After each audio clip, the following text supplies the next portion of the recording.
এটা হলো sir original কাঠ, আর এই কাঠটা উনি নকল করে আনছে। এই কাঠটা আমি ওনারা দিছিলাম ঘন্টা নিয়ে আগে, এই কাঠটা ঘন্টা নিয়ে পরে নকল করে নিয়েছে। এই যে এটা হলো অরিজিনাল, এটা হলো ফটোকপি করছে। এই যে দেন দেন দেন নামনে কি দেখে বুঝেন, দুই কালার। লাইনে গ্যাস নাই, লাইনে যদি গ্যাস না খায় আমরা তো গ্যাস দিতে পারি না, কারণ আমাদের মেশিনে যদি গ্যাস না আসে তা আমরা কাস্টমারকে কীভাবে সরবরাহ করবো। আমাদের চাহিদা, আমাদের গ্যাস লাইনে থাকে হইলো ধরেন 16, 12, 7, 10 বার। এই বারে যদি গ্যাস থাকে আমাদের প্রেশার থাকে 200 থেকে 220, 200 থেকে 220 যদি প্রেশার থাকে তাহলে একটা কাস্টমারের সমস্ত চাহিদা আর কি হয়। যেমন তার 1000 টাকা গ্যাস ঢুকবে, সে 1000 না ঢুকলো 980 টাকা বা সামথিং কম ঢুকতেছে। আর এখন যেহেতু 3 বারে বা 2 বারে গ্যাস ঢুকতেছে, এখন ড্রাইভারের যার চাহিদা 1000 ও পাইতেছে 200, 300, 250।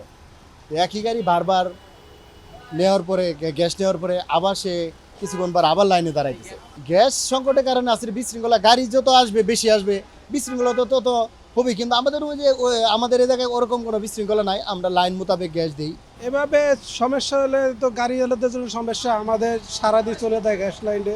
আমার ডিউটিও বেশি হচ্ছে, প্রতিটা ড্রাইভারই হ্যাসেল হচ্ছে।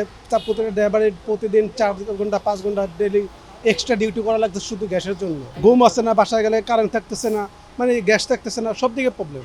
আমার চেঞ্জ হচ্ছে পিছনে 200 গাড়ি 150 গাড়ি পিছনে আছে, কমপক্ষে 2.5 থেকে 3 ঘন্টা সময় লাগবে। কমপক্ষে 800-1000 টাকা তো 700-800 এটা তো পাইতাম, এটা মিনিমাম কমপক্ষে পাইতাম। কারণ পরিবার পরিজন তো আমরা 8 জন, এখন এই 8 জন আমার উপার্জনে ইনশাল্লাহ চল, আল্লাহ চালায়। কিন্তু এখন বর্তমান আমার খুব কষ্ট হয়ে যাচ্ছে, তাদের লেখাপড়ার স্কুলে বেতন দিতে পারতেছে না, ঘর ভাড়া দিতে পারতেছে না। এই 1 মাস যাবৎ যে আমার কষ্ট হচ্ছে, ইদানিং এর পূর্বে অনেক এই কষ্টটা হয় নাই। গ্যাস কয় কি তুমি গ্যাস নিয়ে আসো, চাকরি করলে তো গ্যাস নিতে হবে না, গ্যাস না গাড়ি কেমন চলবে কেমন সাহেবরা।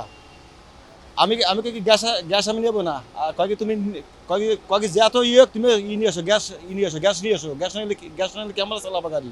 কারেন্টের সমস্যা অনেক, এমনি তো দিন রাত 24 ঘন্টা অনেকবার কারেন্ট যায়, বাট এখন তো আমরা পরিশ্রম করে গ্যাস দিচ্ছি, এখন তো আরো গরম, ভয়াবহ গরম। জীবন ভাইয়া আসলে যেটা গরিবের যেমন চলে সেভাবে চলতেছে। আমরা কোথায় যাব, কার কাছে বলবো বলেন।